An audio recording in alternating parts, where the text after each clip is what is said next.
Hello again, Year 10. So this is a little video where I'm going to talk through the mark scheme. So this is what it looks like, the mark scheme that the teacher will be marking you on. And as you can see, there's a pass, merit, distinction, or fail, but if you don't do these then you fail basically. So a pass, merit, distinction, in addition to general criteria awarded to the learner's performance on his or her spoken assessment, must follow the criteria. So to get a pass, you must get all these. As they go along, as you can see with my cursor, these all develop on each other like any mark scheme, such like and so forth. So to go through the pass, which I'm sure all of you will get. Express straightforward ideas, information and feelings. Pretty much all do that. Make attempts to organise structure, presentation. Make attempt to meet the needs of the audience.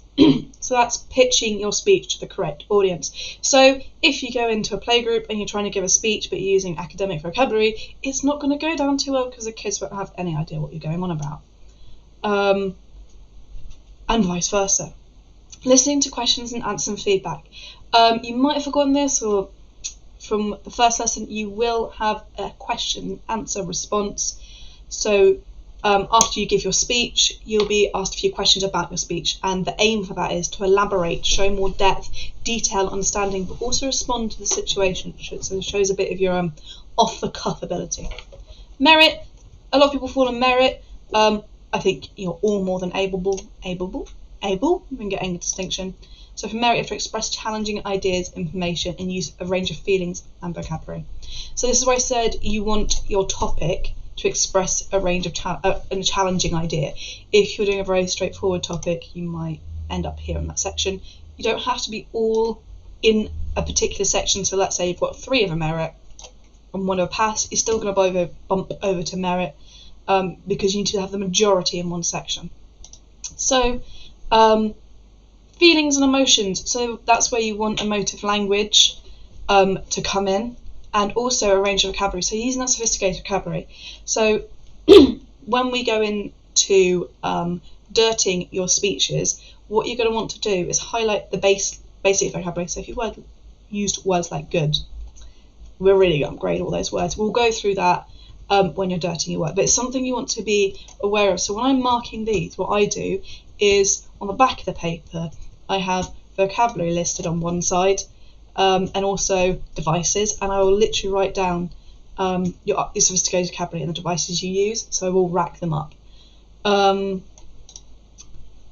using feelings, that's emotive language, but also how you present your speech. If you do it in a monotone voice, you're not going to get into distinction. You might even struggle to get into a merit because you need to show your emotion about it. And then we go to the distinction section of it, expresses sophisticated vocabulary, sophisticated ideas. So it's gone from challenging to sophisticated. So that's about your question there as well. Use feelings and a sophisticated repertoire of vocabulary. So again, that's just making it very more explicit that instead of using a range of vocabulary, it needs to be ranged and sophisticated as well.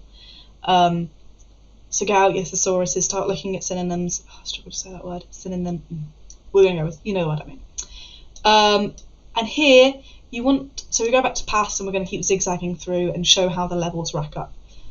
Makes an attempt to organise structure and presentation so you have a bit of a clear argument. You're going A, B, C, D, you're not going A to Z to Y to P and all over the place. So you can see that you've made a clear line of thought. You're all quite capable of that. You're all totally capable of that. Now moving on to merit, thing goes away. Organises and structures his or her presentation and clearly appropriate to meet the needs of the reader. So that one's quite meet the needs of the reader, or the audience, audience, not reader. That's quite a hard one to explain. It's making it structured and persuasive. So you have an introduction, which is clear, lays out your argument, and you have a conclusion. Where you get to distinction for this part is an effective range of strategies to engage the audience. To decode that, what that's looking for is structural devices. So a range of sentences, short, simple sentences for effect. So if you just say stop as a sentence itself, that's a really effective one-word short, simple sentence. You might use complex sentences to show a rush of emotions or flow as things get faster and faster and faster and faster because you're not leaving much of that stopping and starting, or you might want to stagnate it.